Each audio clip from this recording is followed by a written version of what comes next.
Hello and welcome to the Groundline Review, your source for everything One Piece. My name is Liam and damn what a chapter. My mind, my body, my toast, none of it was ready for this, and the out of context summary is as follows. Welcome to Wano's stand-up comedy night. And first up, how was Queen feeling after his fight with Sanji? Well, he was quite dinosaur. After taking off his mask, what kind of creature did King's henchmen think he was? Well, they thought he was a do you think he saw us? And sadly he did saw us, or saw you, and I'm pretty sure you're all dead now. Which made for a really non-traditional ending to Wano comedy night, but hey, King just has a different sense of humor. But he still has a good eye for quality, which is why he pressed the subscribe button for the Groundline Review, resulting in consistent injections of One Piece culture administered directly into his YouTube feed. So I guess we'll forgive all of the murder. But let's begin this Zoro and King chapter with Sanji and his queen. I actually got a bit of a shock when I realized that Queen had been defeated. To me, chapter 1034 felt kind of like the halfway point of a two-course dinosaur destruction meal. I will say it was one hell of an ending though. The first half of this chapter is so powerful, with Sanji backwards kicking Queen so hard that it's like Team Rocket blasting off again. I imagine that he'll probably land somewhere on mainland Wano, maybe quite hilariously in front of some sort of poor unsuspecting civilian. But even though the climax felt a bit short to me, this is probably the best fight finisher we've had so far. Everything about it feels so powerful and satisfying. And I think a lot of that has to do with how masterfully Oda has told the story of Sanji, Queen, and the Germa. Not at all an easy thing to do either, because he's had to tell this story pretty much exclusively through combat, and I just like to say,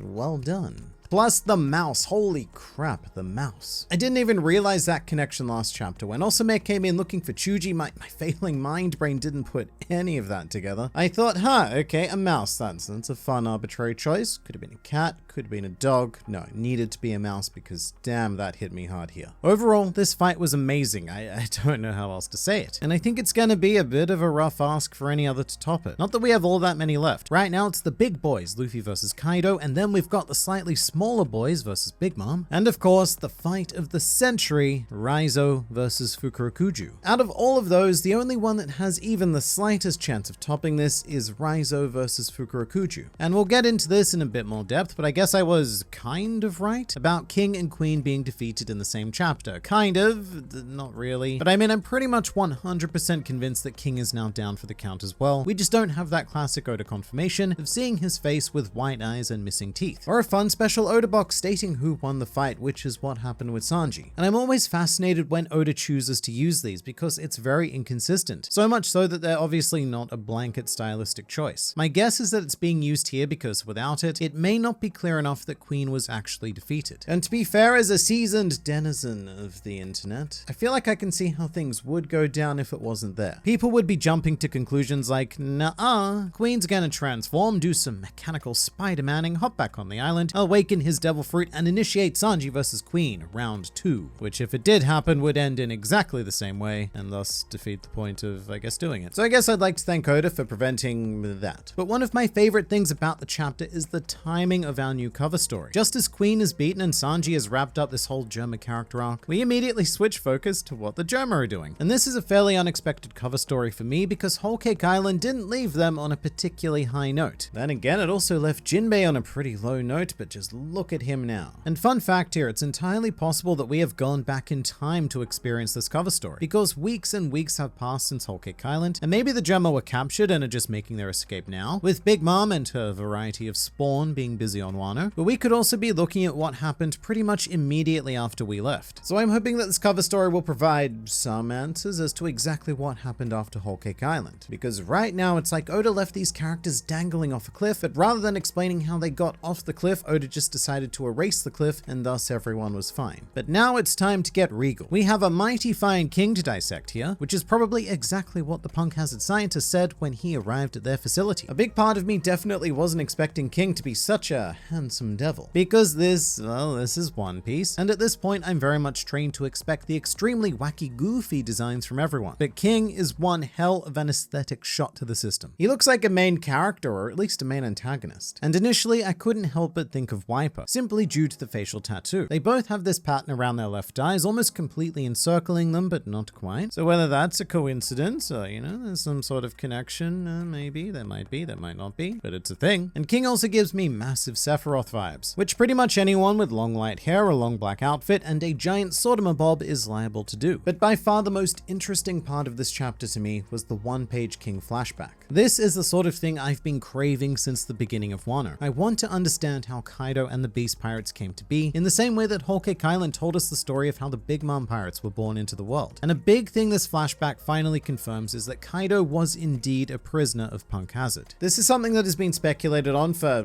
long time. I don't even know how long. I suppose it would be the very moment that Kaido was introduced. That would make sense. Because there was a very interesting caution sign on Punk Hazard, which looks as if it depicted the head of Kaido. Although in retrospect, that also could have just been referring to the ancient giant experiments. But this flashback comes with a dash of tragedy for me. I mean, firstly, because fairly innocent beings are being cruelly experimented on, and that's always a tragedy in and of itself. But it's Kaido's artwork that hits me the hardest. Specifically, this one panel of him smiling. He looks so full of hope and promise. And actually, if I'd seen this panel out of context, I probably would have said that it looked a lot like a young Roger prior to when he grew his nose hair mustache thing. There is just so much energy behind those eyes. Kaido's attitude in this flashback is like when Luffy says he's going to become the Pirate King. And what Kaido says on this particular page, I believe. And I guess it just makes me wonder where it went all so horribly wrong. Because these days, Kaido is a miserable alcoholic wreck, and if One Piece were an RPG, what happened here would be Kaido's bad ending. So how did he transform from an Oni man so full of life into a twisted chonk dragon so fed up with life that all he wants to do is destroy everyone and everything, probably including himself? That's a big shift there. But in terms of the timeline, Kaido was 21 years old when the God Valley incident occurred, so this looks to depict Kaido in his late 20s to early 30s, which we can tell from King's age because he's 47 in the modern day, making him 9 years old during God Valley, and here on Punk Hazard, he looks like he's in his mid to late teens. Also, let's note the similarities with King and Zoro here. Both of them were found by their eventual captains whilst imprisoned, with both Luffy and Kaido going, I'm gonna be the person to do the thing, and you were going to be the person to do the thing with me. So at some stage, Kaido had a massive fall from his potentially ambitious ambitions at the time. Ambitious ambitions is not what I wrote, but it's what I said for some reason. And who knows, maybe Kaido was the one who originally wanted to be the next Joy Boy. I really like how King got his name though. Kaido in this chapter pretty much literally did the "you dropped this" meme, and I suppose that also implies that Queen is not actually named Queen either, although he had the misfortune of joining the party after King, so Kaido probably went, you're too powerful for a name like, I don't know, Frederick.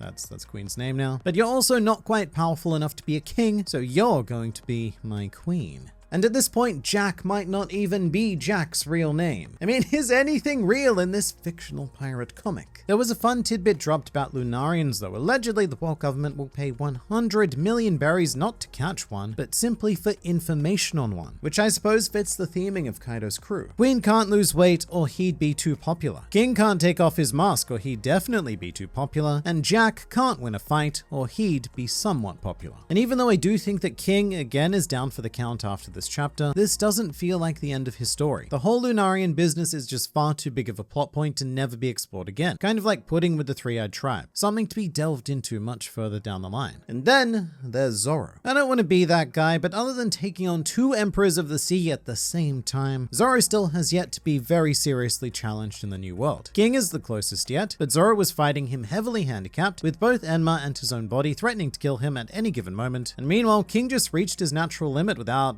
much of anything. And before we dismiss this as the Zoro fanboy, raving again as he does, running his mouth about swords and the color green, but before we dismiss this as that, it's the same with Sanji as well. I wouldn't call Queen a particularly challenging opponent for him. Sanji's struggle was more against himself than anything. So I suppose we've now officially entered a new era where the monster trio are more than capable of taking on almost any other fighter in the world. They're competing for the top spot after 1,000 chapters, and I am all here for it. Zoro during this chapter was great, and this is what I've written word for word in my notes. Zoro is very clever.